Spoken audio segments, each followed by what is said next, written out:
धुरंधर भैया जान के शादी होते नु तो हो जाए दो आ इनकरा के जाए दो मर दे जब तक ले तू इनकरा के रखबा तब तक ले तेरा गाना पर व्यू ना आई। बाकी धुरंधर भैया के साइड में रखल जाए बात कर जाए पावर स्टार पवन सिंह के तो एगो बहुत बड़का गाना जौन बा उ पवन सिंह के आ रहल बा जौन के शूटिंग लगभग कंप्लीट हो गई बा और शूटिंग लोकेशन से जौन बा एगो तस्वीर वायरल होता जौन आपके स्क्रीन पे दिख रहा हुई और ई जब गाना आई नु तो एकदम सब के उखाड़ के फेंक देवे वाला बा ई गाना और झकझोर के रख दी गाना कैसे कि एकदम कमाल धमाल सूत्र के हिसाब से खबर मिलल बा कि गाना जौन बा एकदम बवाल मचावे वाला बा। और आप लोग के बता दी कि 20-25 को पावर स्टार के गाना जौन बा उ लखनऊ में शूट होके वाला बा। अब अगर जे ई 20-25 को अभी तो 3-4 गो मर्दे आई रहलन तो पूरा एकदम हिला देले बा पूरा स्टेट। तो अगर पूरा 20-25 गो अगर धमाका को के लिया दिलन भैया तो बाप रे का केहू के ऐसा भोजपुरी में केहू बानू जेकर अस्तित्व मिट जाई। लेकिन हमरा धुरंधर भैया से हमारा एगो रिक्वेस्ट बा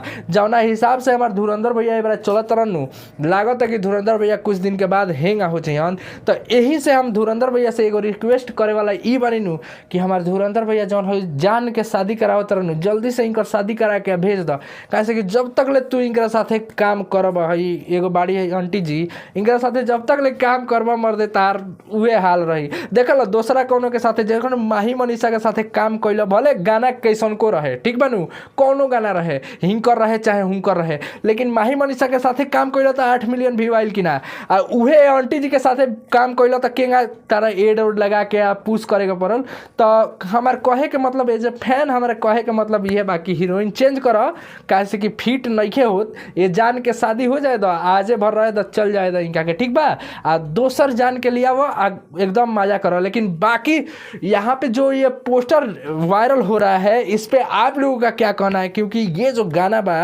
एकदम धमाल मचा वाला बा कबो भोजपुरी कबो हिंदी कैसे कि हम भोजपुरी के बहुत प्यार करनी है इसे भोजपुरी बोलनी लेकिन तनी ऐसा हिंदी निकल जाला ओकरा खातिर कोनो बात नहीं है। बाकी पावर स्टार के एगो कमाल धमाल गाना शूट कंप्लीट आ जल्द ही आप लोगों के बीच में देखे के मिली जौना के एगो फोटो जौन बा वायरल होता खूब जम के। तो आप लोगों के पक्का कहे के बाद कमेंट बॉक्स में जरूर बताएं